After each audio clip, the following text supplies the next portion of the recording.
Hello, hello, hello.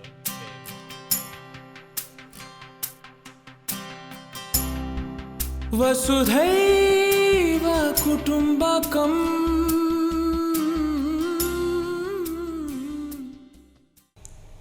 Contrary to my normal writings, not political, it's a column called Just Like That.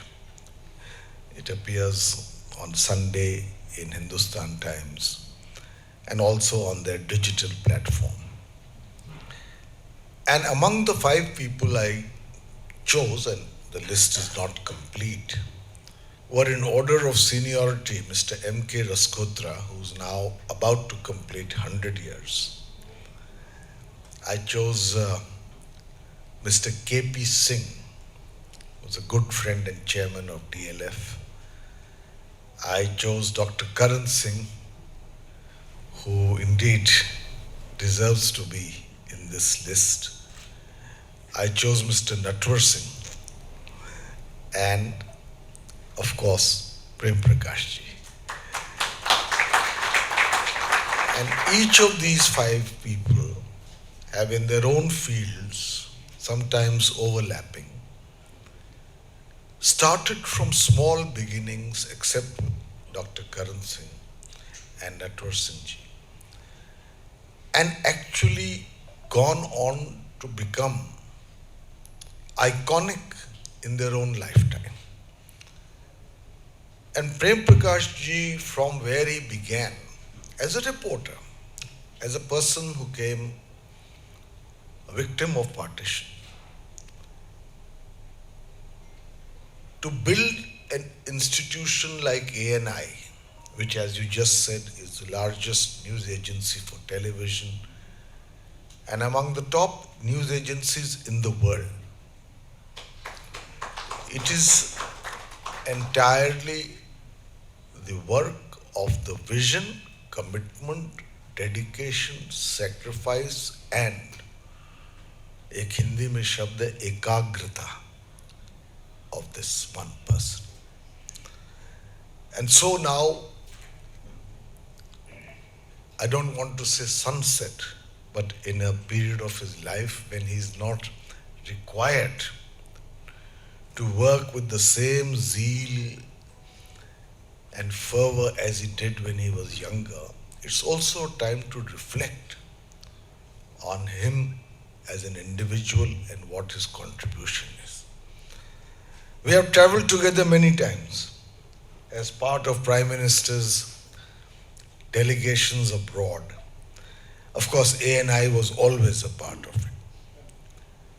And I recall we were, I think, in either Samarkand or Bukhara once. I think the Prime Minister was VP Singh. And while the Prime Minister had gone for his meeting and was about to come back for us to fly off, everybody was doing their shopping. Prem Prakash ji came with what he considered a prized possession. It was a sarda, a fruit that is found there, and which took him back to his childhood and to his memories. And I recall also, I'm just repeating this because an association is not one that is a professional interaction. An association is when you begin to know the person, get under his skin, and understand what are the attributes he or she have which entitle recognition.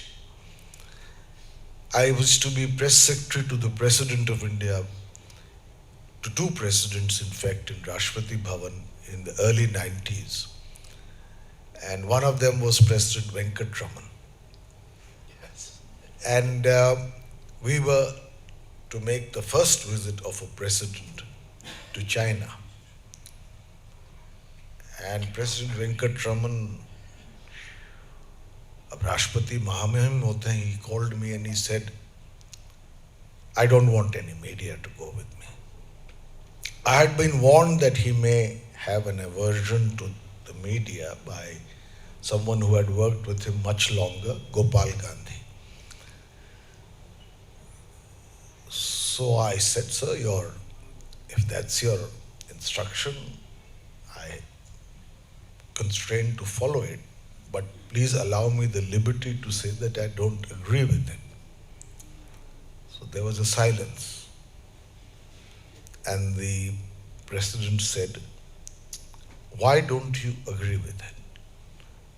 And I said, because you consider this to be almost a kind of personal visit, which it is not.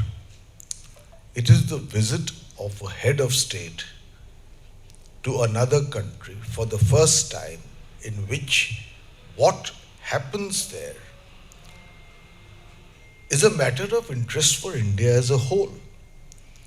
If we take no media with us at all, how will people follow what you have gone there for, what you have achieved, and assess what this particular step in diplomacy means? So there was another silence. I had a compromise in my head already. He said, what do you want? I said, sir, don't take a media party in the manner in which prime ministers used to travel at that time. 65 people, 70 people.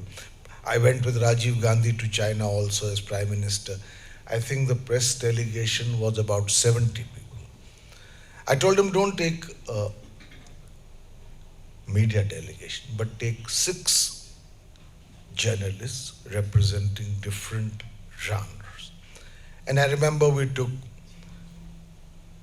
at least 2 editors, H.K. Dua of Hindustan Times, Dilip Patgaonkar of Times of India, K.K. Katyal of The Hindu, in a mix of ensuring maximum coverage. And the indispensable part of the 6 was Mr. Prem Prakash. Because ANI got the news across not only for a particular newspaper, but for the world at large. And the visit was a success from the media point of view, largely due to his presence and his reporting. These are personal memories. But I want to say a few words now about this book. I was still only yesterday morning abroad, but I had a chance to read it on the flight back and then again go through it today. This book is important for the understanding of a very important country, which is a strategic neighbor. And no one has had a more ringside view, I believe, in our journalistic world than Prem Prakash ji of the evolution of what happened in Afghanistan from an insider's point of view. You see, a lot of journalism today is analysis from a great number of reports which the internet is literally brimming with. But his style of reporting was to be on the ground. While he was traveling there, his life was at stake. Bullets passed through his car. 2 bullets. At one time he was advised not to go to Ghazni, he still went. He reported from the ground.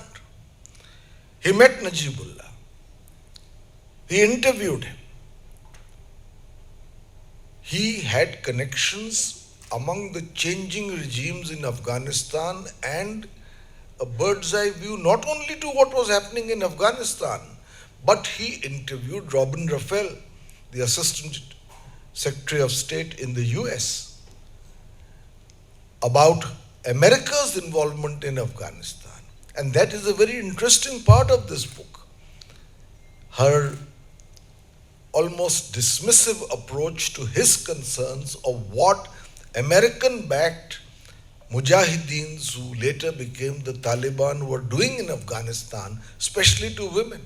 Her response was, no, Afghan women are used to be treated like that.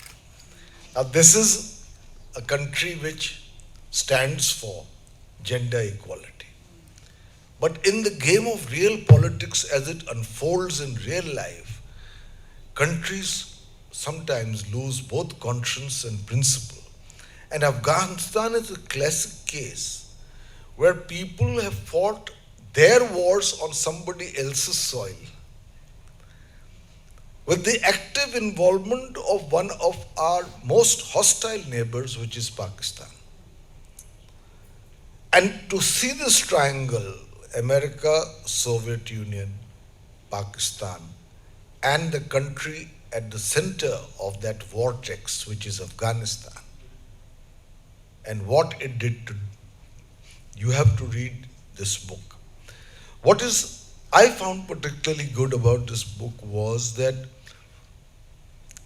it focuses less on being an abstruse scholarly analysis and more a reader-friendly version of how the situation in different periods evolved in Afghanistan. And so to an ordinary reader, it makes what happens in Afghanistan right up to the current situation and what may happen in the future, a book which I would consider an essential read. So I would like to take this opportunity. I wanted to say a few words before the discussion because personally, I have the highest respect for Prem Prakash ji. And I thought that at the launch of his book, I would use this opportunity to pay a personal tribute. Thank you so much. Thank you so very much, Pawan, for that. And warmest congratulations again, Thank you. Premji. So I thought, since we are talking about the book, we'll begin at the beginning and read a short excerpt from the book, and then you can tell us how it all began. While studying ancient Indian history, we come across Huan Sang, the famous Chinese traveler, who visited India during the rule of King Harshavardhana in AD 630. In his writings, Sang mentions visiting Afghanistan. Babur, the founder of the Mughal dynasty, attacked and captured Afghanistan in AD 1504 and used it as his base for subsequent military moves towards India. Following his return from India, Babur stayed on in Kabul. He died there and was buried in Bagh-e-Babur, or the Garden of Babur. Later, the Emir of Afghanistan was forced to surrender some of his territories to Ranjit Singh after the latter's win in several battles that were fought between the Afghans and the Sikhs. After the decisive battle at Jamrud, Ranjit Singh annexed the Peshawar Valley and several Pashtun tribal areas that exist today on the Pakistan side of the Durand Line. A famous painting from the time shows Ranjit Singh's victory march through Kabul. So this is where, in a sense, the story begins. But before that, you were telling me in our little tete-a-tete, a little conversation that we were having, that your career began when you were just out of college. You were about 19, 20 years old. And your then obsession about Afghanistan, your many trips, your visits. Tell us how it began, your interest first, and then we'll come to the book. See, is this working? Afghanistan came much later. My father wanted me to continue my studies, but somehow I felt, what will I achieve by doing more studies? So I wanted to get into the profession straight away. And I had enjoyed writing. I had gone to Bombay at the launch of the National Union of Students of India. I came back and wrote a report which was very much admired by the principal and the teachers. That gave me my first writing. And I got on to it. Now, when I went to Europe, from there I went to England. That's what I was telling you. I found that the country was only known as land of snake charmers and elephants. Imagine a nation which had spent nearly 200 years with us, still calling us like that. I then decided at the back of my mind that स्वर्ग देखने के लिए तो खुद मरना पड़ता है.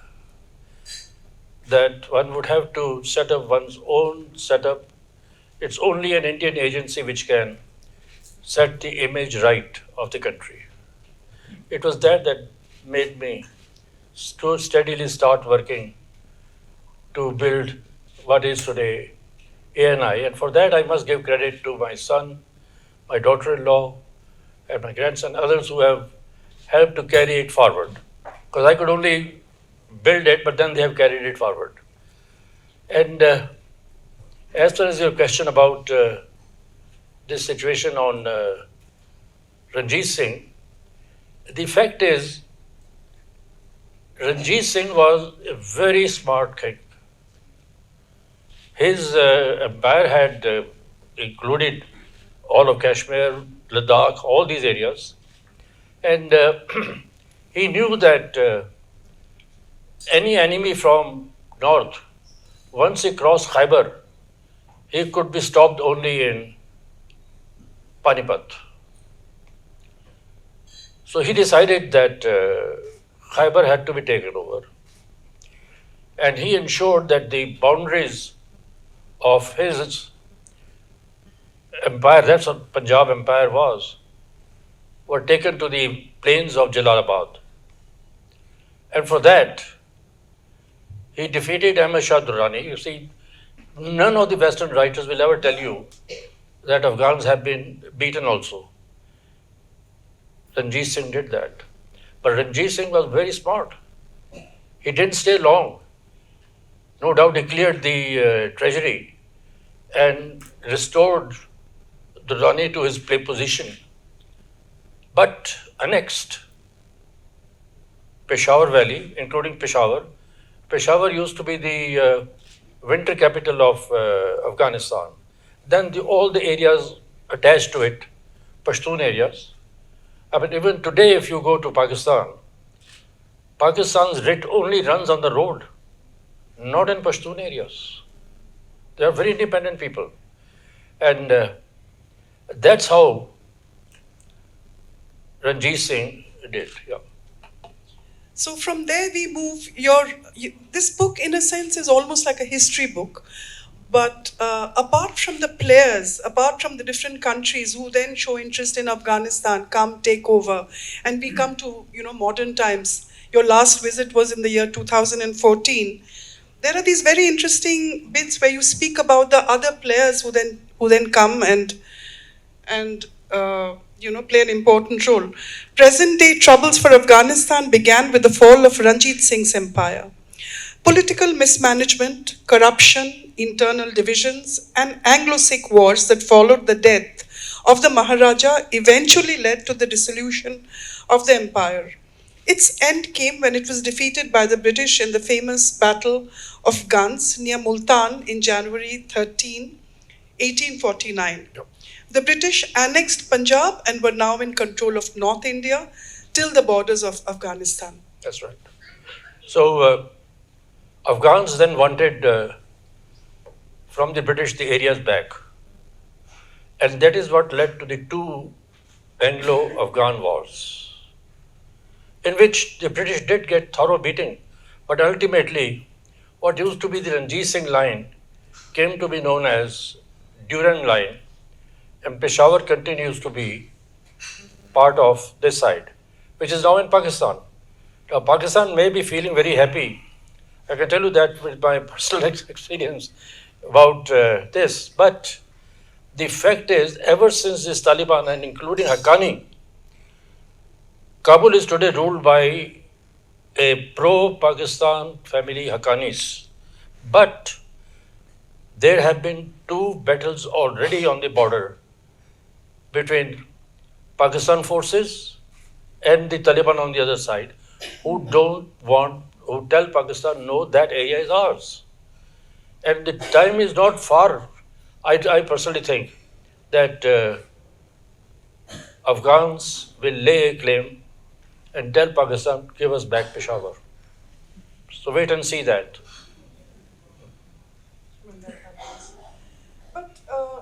If you could just tell us a little bit about your trips to Afghanistan. Tell us about the country, about its people. You see, I've seen Afghanistan in very happy days. In very happy days. I didn't go there myself when Panditji visited it. My younger brother went there. And at that time, the palace women came out of Parda because they said, India is a brother country and the Prime Minister who's coming is our brother. So there can't be any Parda with brother. That's the first time that palace women came out of Parda and joined the banquet. Thereafter, it was a very happy country. I went there several times. Last visit was in 1975, before the troubles started.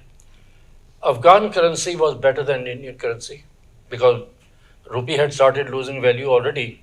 By 75, it was in pretty bad shape. But Afghan currency was better than, Afghani was better than rupee's position. And Afghans are very clever businessmen. Not many people in the world know that Afghans were the first people to deal with money. The Central Bank of Afghanistan used to work its rate of exchange by getting the rates from the market. How they would manage to do it and keep check on what was happening in the other world markets. It's only smart Afghans could do it. But their unfortunate thing was that King Zahir Shah was ruling very well. And unfortunately, mullahs and others prevailed upon him to have his first cousin, Daud, as the prime minister. Daud somehow went good towards Soviets. Now, prior to that, even Amanullah Khan had gone close to Soviets because British were not giving recognition to Amanullah Khan. They wanted to treat him as any other Indian prince. They wouldn't call him Your Majesty. So Amanullah Khan sent his envoy to Moscow. Lenin immediately recognized him, sent his people up there, and from then on they became pretty close. But Soviets were smart, not interfering in their internal affairs. Now I was telling you about Daud. 1973, Zahid Shah had gone for medical treatment in Italy when Daud overthrew him. That's where the troubles for Afghanistan begin. Now he overthrew him. He went still closer to Soviets. Something like several thousand students. Some people have said 5,000. Some people say 10,000. I don't think those numbers are correct. But several thousand students were going to Soviet Union. Now, when these youngsters from very poor country like Afghanistan would land there, it was like Jannat for them. So they would come back as hardened communists. Then the Afghan army was being trained by Soviets. An Afghan army, as I saw it, virtually, it was very powerful, was the adjunct of Soviet army. Now, Daud, now this is where the Americans now come into the picture. Afghanistan was part of non-aligned movement. So was Shah of Iran. They used Shah of Iran to impress upon Daud to hold a meeting of the non-aligned foreign ministers meeting in Kabul in April of 1978. This was something which Soviet Union did not like.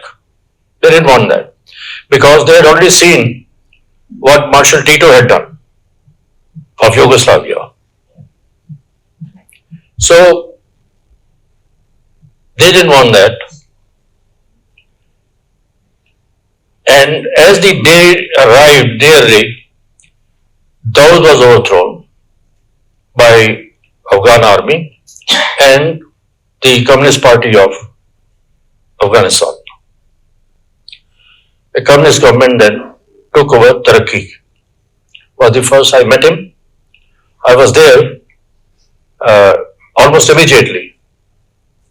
My dear friend S.K. Singh was the ambassador there, and he sent me a car to meet me at the airport.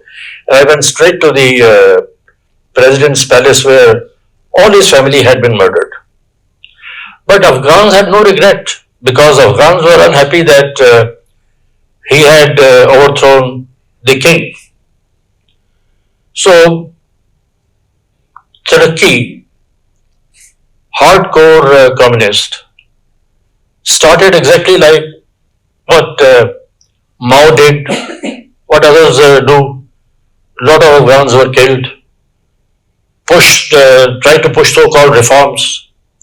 He was succeeded by Hafizul Amin, who was equally bad. By that time, Soviets were realizing that this whole thing was getting out of hands.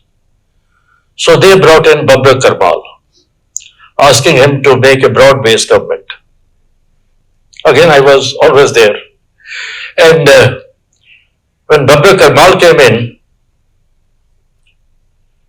first thing he did was to invite the Soviet army to Afghanistan, which was not to the liking of either Afghans, and that gave a plea to Americans, Pakistan, and Saudi Arabia now to intervene. And this is where the tragedy of Afghanistan begins. Even though the three helping to create problems were not able to really beat the Soviet army. Soviet army was spreading itself all over. I saw that. I was even arrested by the. I must bring you with that. I was covering the story outside, and the Soviets were digging trenches and so on. Suddenly, my soundman tells me, Premji, you have taken nice shots, but I think you're missing some close-ups. That was my beginning of my problem. I went back. Obviously, the Soviet troops noticed it. And from a distance, I could see, sometimes I remember seeing those movies, there was a fan standing in the middle, but I quickly put my film elsewhere and the car was stopped. So I was arrested by myself and the other team. 4 of us were arrested by the Soviets, army taken over. They made us stand on the ice. Luckily, the man with me, he was from Kashmir, and he said, Premji, don't stand, just keep moving. They want our feet to get slow bite or what, and don't do that. So by that time, about a couple of hours or 2.5 hours, some 4 or 5 black limousines drove in. And each one of us on the back seat, the man on the left, man on the right, man in front, we were driven to the office of Afghan National Security or Intelligence. Najibullah was the vice chairman of that organization. That's when I first met him.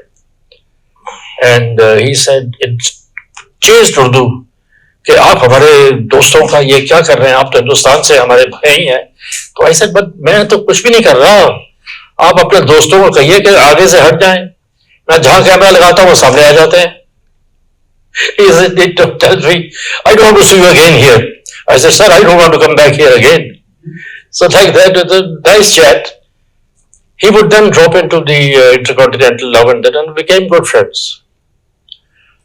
But this war then continued, and so when America, Pakistan, Saudi Arabia couldn't make headway, first slogan was Islam in danger. That also didn't work for a while. Then came Mujahideen. And I tell you one thing about certain Afghans. पैसे के पीर है. The other side would buy off the Mujahideen. And the war then continued, but the damage was being caused to the country. And the fact is that because of all that,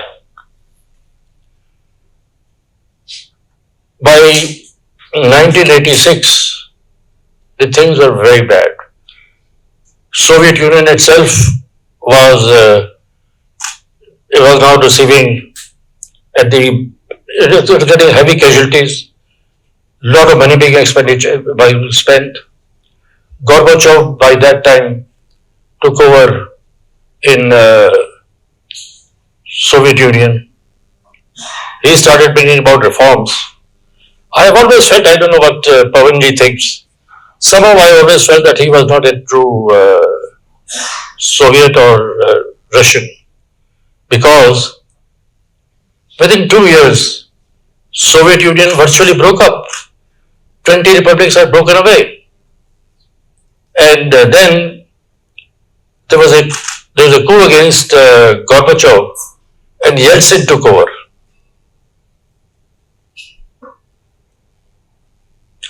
But prior to that, I forgot to tell you that when Gorbachev took over, Najibullah was ruling the country, and he was ruling the country. He had given up the communism. He had changed the name of the party. He was trying to make himself fully acceptable, and he had become acceptable. And he was ready for the withdrawal of Soviet troops. Gorbachev wanted that. So Gorbachev was surprised when he talked to Najibullah, whom I knew by very, very friendly by now. And we were also helping Najibullah, but unfortunately, I hope Pawanji doesn't differ with me. We are a Bania government. We do help, but sometimes we hold back. There was a moment, I think I mentioned in the book, Najib wanted me to convey a message to the ambassador. A certain payment had to be made to Dostum. Dostum was a warlord. And these warlords are money. That's all. And he had to make certain payment, and he asked me if I'll convey that. I said, I'll convey that. Nambiar was our ambassador in. I conveyed to Nambiar, he said, Premji, I think we are bottomless. Well, I said, sir, either we are involved or we are not involved. The simple fact is, he is very afraid. And if he has asked me to convey, no, he has already told me also, but now you tell me, I'll convey it again to Delhi. Money was not delivered to Dostum. Because money was not delivered to Dostum, Dostum withdrew from the Pakistan border. That is when Taliban entered. I was there again at that time. They came outside. I had a team of 8 journalists, which included a couple of young ladies. And Soumya, one of them, comes back one day with a very nice report. I saw that and I said, Soumya, you are very lucky. She said, how, sir? I said, this is not Taliban. This is Pakistan Army. She said, how? I said, look at their march. Taliban won't march like that. But these people withdrew as fast as they came, went back into the outside Kabul. And then we know thereafter, as Najibullah was unable to carry on much further, Ahmad Shah Massoud from north, he was equally a very great leader and a fighter. He walked into Kabul and took control of Kabul, but not of the presidency.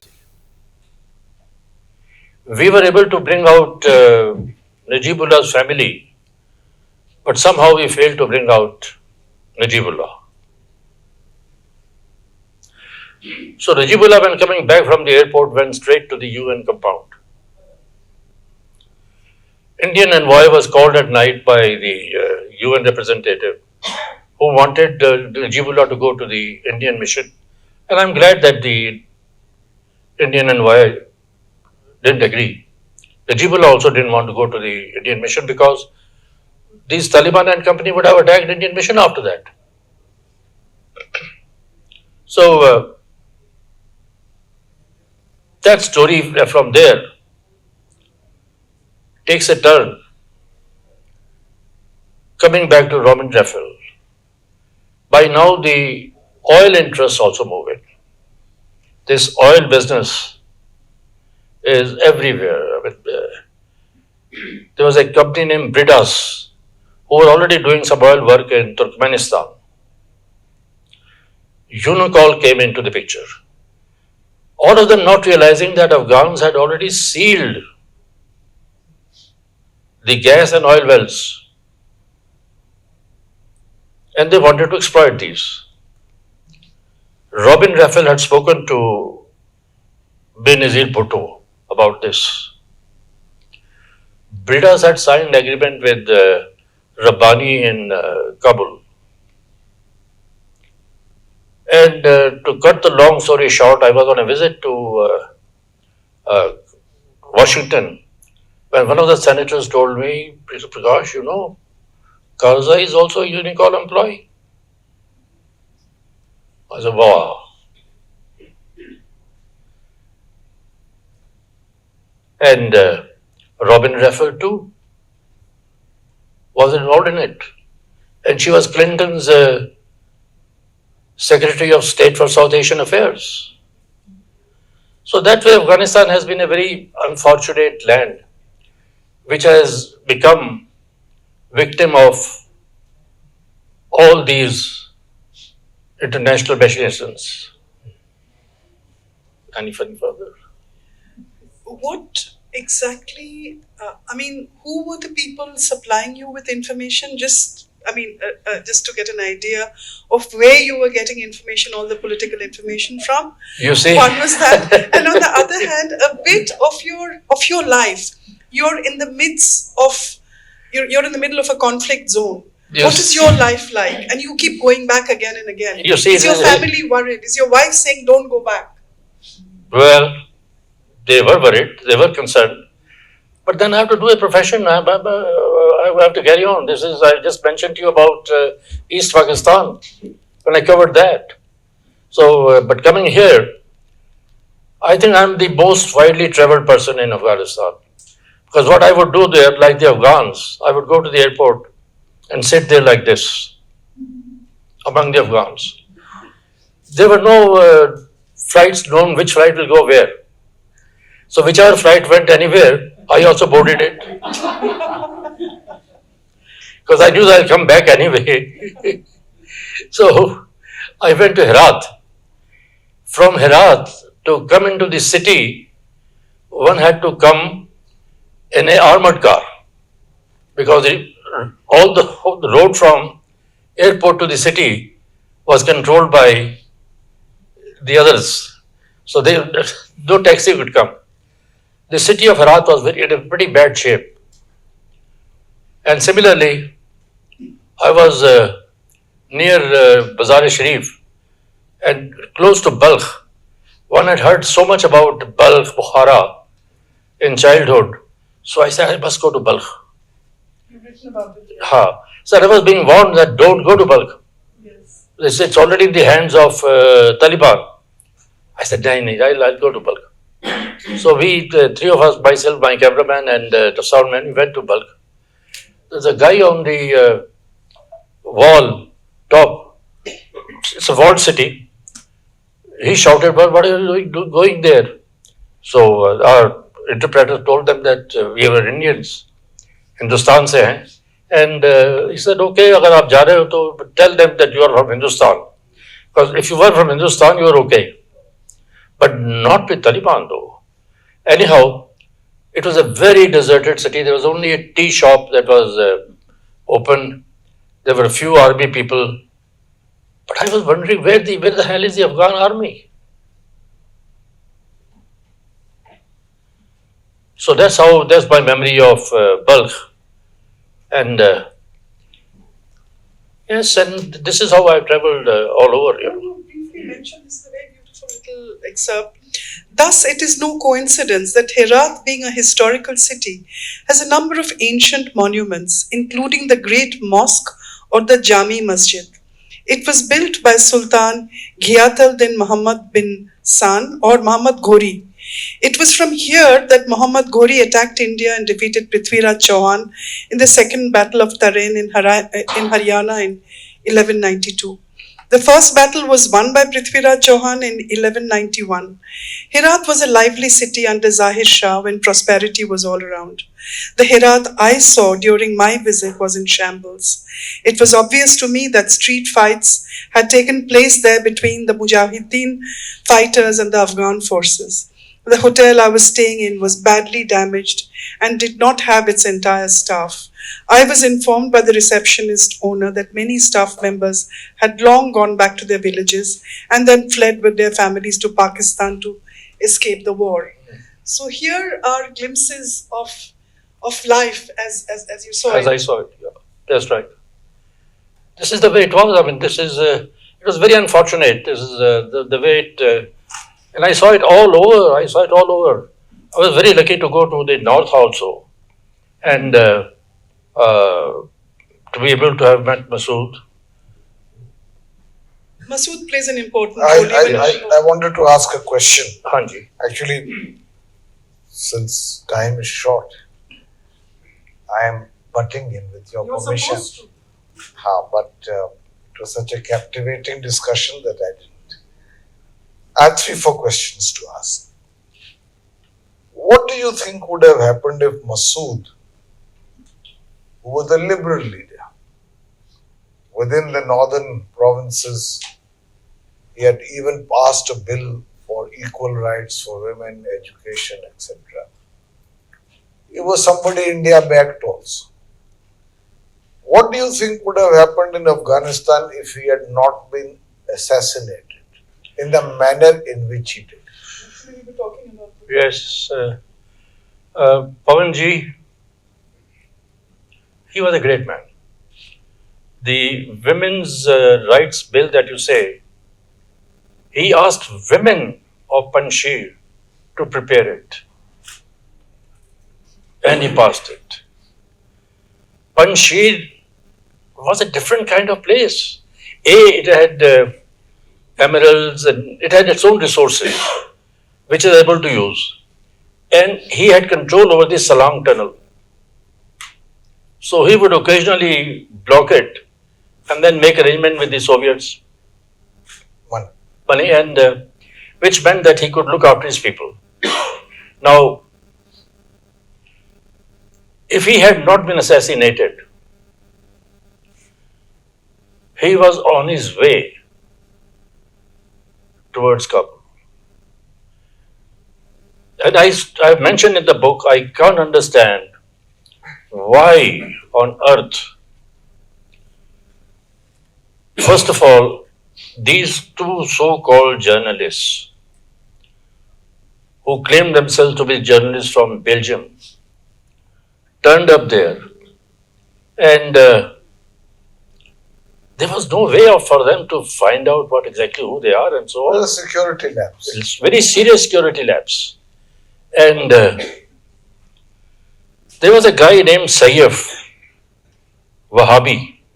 Saudi Arabian, who made it possible for them to arrive there in Panjshir. Now, Masood was not in Panjshir. I don't know why his people became so innocent that when these guys said, no, we are going away, we can't wait for him, they took him there.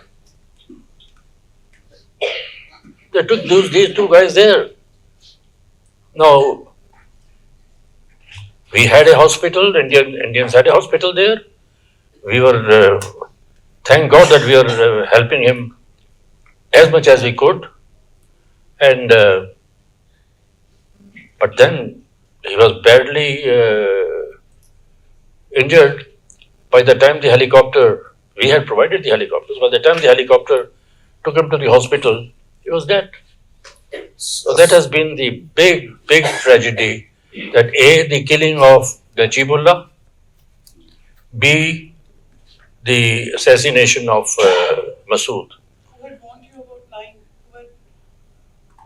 who had known about 9/11? Who had, you see, in the sense that he went to Europe, France. France has a couple of streets named after him in Paris, in his memory. And he had warned Europeans that there's going to be a major attack on the US. There's going to be a major attack on the US. On 9th of September, Masood is killed. On 11th of September, you know what happened in America. That attack on America, in my view, was bigger than what happened at Pearl Harbor. At Pearl Harbor, 2,400 people were killed. In attack on 9/11 attack, that they call 2 days after Masood's killing, 6,000 are recognized deaths, but maybe more. Over 24,000 were injured, and over 100,000 suffered the smoke and dust problems. Not only that, never in history has Pentagon been attacked. Pentagon was attacked and Deputy Chief of the US Army was killed. It is the fourth plane, 2 planes attacked which could have, by that time the passengers of the plane came to know what was going on. It was those passengers who then tried to take control of the aircraft along with whatever crew was left, because they had killed the captain on the flight and taken charge of the plane. So the plane crashed. Otherwise, I have a feeling that plane could have either crashed on White House or on the Capitol. So this was the biggest attack on the US itself, which Osama bin Laden was able to bring about. And how much more time it had taken, and Pakistan has always played duplicity game. And I can't believe, Americans call themselves with great intelligence, this, that, and the rest. Why couldn't they find out that these guys are behaving like this? You can also tell me why they couldn't find out. Even though Bush told Musharraf that I will bomb Pakistan out of existence, he said, I'll give you full help. I was once having a dinner at a friend's house in London, where Musharraf was present. I had a nice chat with him. When I was coming back, the taxi guy in Punjabi made a very nice comment. He said, these guys made money first by hiding him, Osama bin Laden. Then they made money by getting him killed. So that's about Pakistan.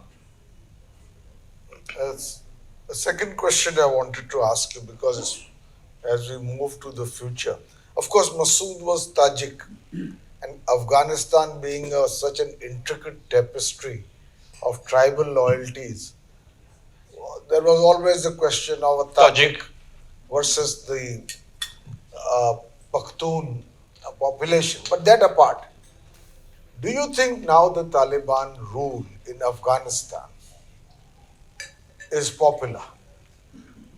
It's not popular. That much I can tell you. It is not popular. Afghans are a very large-hearted people. They love their drink also. They may say we don't drink. Salwar के नीचे रखते हैं बोतल. Much like Pakistan. But the point I was trying to make is the Taliban is unpopular. We are seeing the worst form of medieval primitivism in the nature of the government they are running, especially where women are concerned. America and the Russians, earlier the Soviet Union, have learned their lessons, will keep out. How does Afghanistan resolve its problem? Very, very difficult at the moment. But never can tell. You see,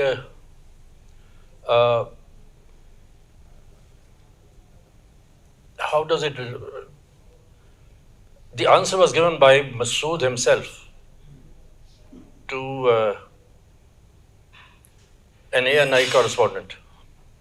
Yeah, I remember. In the last page, Yes. just read it out. Yeah.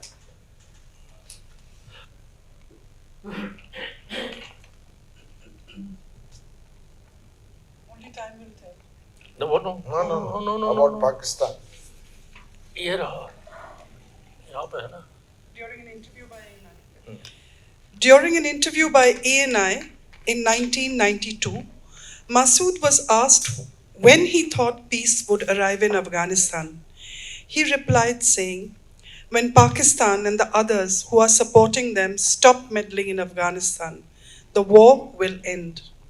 However, that remains a distant dream. That's what it is. In the absence of this, the tragedy of Afghanistan That continues. And also, may I compliment you on your cover because this image is so evocative of the Bamiyan. See Buddhas. what these idiots did. Mullah Omar ordered the blowing up of The Bamiyan state. Bamiyan Buddhas. It's very tragic. These were the greatest tourist attractions. From world over, the tourists would come there. They blew that up. They destroyed his Salif. There are lovely places there. And the country is in very bad shape at the moment. I agree with you, absolutely. But again, I dare say India will have a big role to play in the long run. That was going to be my final question. India will have a big role to Would play. India have a role because Pakistan, I don't think, is loved by Afghans. No, absolutely. The Americans and the manner in which they left Afghanistan to their fate in the hands of the savage Talibani forces is not a popular country either. Soviet Union doesn't exist. Russia is in no position to be involved. Absolutely. So ultimately, I think the great game in Afghanistan, which is of great strategic importance to us, will be that of China and Pakistan on one side, and India on the other, backed by hopefully saner forces in the West. There are people in Afghanistan itself who would be able to do that, and they may be lying low at the moment, but I don't think it can be. You see, the whole thing is Zalmi Khalizad, who conducted negotiations on behalf of Americans with Taliban. I personally believe he was pro-Taliban. I personally strongly One in believe Geneva. in Geneva. I personally believe he was with them. And American intelligence, somewhere I find, I don't know, Pavan, why they are not able to see what's going on. The way he negotiated the withdrawal of American troops, is this the way to... Soviet Union withdrew the troops, taking full 9 months, and with great respect, dignity, proper. So much so that after all the troops were gone, the commander-in-chief of the Soviet troops in Afghanistan, himself single-handedly marched over the bridge into across Amu River. That's the way to do it. Look at the way they had to run away.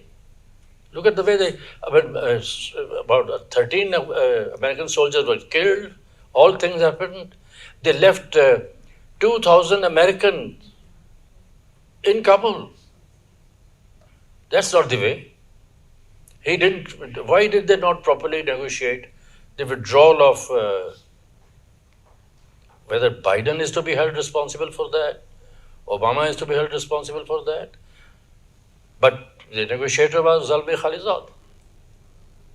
One question you asked me, and I'll answer that, uh, about this disintegration of the Soviet Union and the role of Gorbachev. I have been posted in Moscow. I was undersecretary of the Soviet desk in the Foreign Office. And I was in Moscow just when Yeltsin took over. Oh, And my own feeling is, and this, by the way, has lessons for some other countries as well. When long established totalitarian governments tinker with reform, the entire system careens out of control. that's right. So a little bit of perestroika and a little bit of glasnost, well intentioned on the part of Gorbachev perhaps, was something the brittle Soviet system of totalitarian rule could not adjust to. And it went out of control. And the same Soviet Union, because I was present in the talks, once a year before Mrs. Gandhi died, on her visit to Moscow, she was having talks in the Kremlin with a rather old and ailing President Brezhnev. Brezhnev, yes. And you must have been there as Yes, well. yes. I was in the meeting, and as you know, in these meetings, you discuss your internal state, international affairs. Mrs. Gandhi was giving a briefing in passing about the state of insurgency in Punjab. Brezhnev had dozed off, and Gromyko, his foreign minister, nudged him awake, and our interpreter also takes down notes of what they speak in Russian. Something I can share with you. So Brezhnev said to Gromyko, "What is she talking about? I cannot understand a word of what she's saying." At which Gromyko, as quickly as possible, explained to him state of Punjab, Khalistan issue, etc. Mrs. Gandhi was still talking, and contrary to normal diplomatic protocol, President Brezhnev, with a sweeping gesture of his hand, intervened and said, "Your Excellency, how can you allow such things to happen in your country? Look at the Soviet Union. Since 1917, we have never had these incidents happen." Some years later, the Soviet Union was some 17 republics or 13 republics. He went away. And Punjab is still part of India and a democracy with one of the largest electoral turnouts in the last election. That's right. So that is the alchemy of democracy. And it is on this count that I worry about China as well. The time may not have come. But when totalitarian regimes in their own self-interest begin to tinker with reform, they are not equipped to deal with its consequences. And all the pent-up, explosive emotionalism lying below the surface finds like a pressure cooker bursting. It'll happen. It'll happen in China because, again, apart from tours with the prime ministers and presidents, I've been lucky to travel on my own in China, Ordinary people. far and wide, and there is poverty. There is poverty. There is And poverty. obviously democratic discontent. Yes. Go ahead. So thank you very much, Premji, Pawan. On another note, just to end, this has been a fascinating book, and all of you must, of course, read it. Because our association with the Afghani Kabuliwala goes back Yes. many years to Tagore's Kabuliwala. Hopefully, things will change and will look up. Thank you.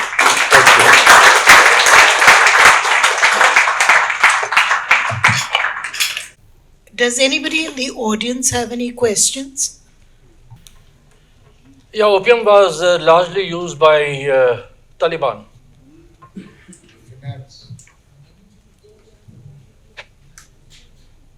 Yes. What was your question? Can you speak a little louder? So my question is the opium trade in Afghanistan, which played a very important role Right. from the beginning. This is what my question is. No, it has not played important role right from the beginning, because in the happy days, it wasn't there. In happy days, I've seen when I traveled there, it wasn't opium. It was fruits and other things. Opium appeared a ISI. ISI is perhaps the biggest trader in opium in the world. So it's much later. Anybody else? Sir, if I may ask, One sec. Can you take the mic? I think I'm allowed to. Okay. Has India begun a dialogue talking with the Taliban's? I wouldn't know it. There's often off and on reports about It's would it be to our advantage? Well, I am no longer in the Foreign Office, so I can't answer that. I was, as Prakash ji knows, the official spokesman of the Ministry of External Affairs at one time. And in Parliament, when I was in Parliament, I was a member of the Standing Committee of the Ministry of External Affairs, and this question had come up. But the changes have been very recent. Who do you talk to in Taliban? Who do you talk to? And what do you talk about? You see, we are involved, as Prem Prakash ji knows, in several infrastructure projects in Afghanistan, which are good. including building their new parliament, roads, hospitals, and so on and so forth. But right now, the kind of regime that is in Taliban, that is in power in Afghanistan, I think that to have any kind of sensible dialogue with them is a near impossibility. But I can only say, that since Jaishankar and I were colleagues, 1 year junior to me, I can only say that we must be keeping a very close watch. And in doing so, we must be keeping a very close watch on what is happening within Pakistan. An imploding Pakistan and the traditional rivalry between Pakistan and now the currently nascent Taliban in Afghanistan. These are factors that we must be watching. Absolutely. This is the last question, please. So when we talk about the Use the mic. thank you. When we talk about the opium trade and its consequences in the region, and we think in terms of that area being the supply area with its spillover effect into even states like the Indian Punjab, where drug addiction is hugely rampant, in part fueled by these things across the border. But do you see a scenario where these guys could implode under their own weight of what I call narco-terrorism? Is there a possibility that it can just sort of go haywire, cloud their judgment, and maybe we have, say, a 9/11 like situation? You see, in Punjab, as some of us know, some of the politicians are involved. So it's apart from that, ISI is involved in it, and it could. I don't know. In my view, if the ISI is involved in the increasing harvesting of opium in Afghanistan, partly to finance Itself. the Frankenstein monster they have created, which is Taliban, the ISI must be also meddling in Pakistan by the supply of drugs. Where, if Prem Prakash ji is right, it's a very lucrative business. So politics and politicians are attracted towards it. So, thank you, Prem Prakash ji, for giving us such an interesting insight and outlook on India and Afghanistan. It was a delightful conversation. I mean, there were some incidents which were giving us goosebumps. Thank you, Pavan Verma ji, for sharing your thoughts, and Ina Puri ji for navigating the session so beautifully. The evening, we have got some great perspectives on the book, and I'm sure a lot of people would like to pick it up to read. A special word of appreciation to our SR's family. Last but not the least, thank you to our wonderful audience. Your constant support encourages us to be more and do more. Thank you and good night. नहीं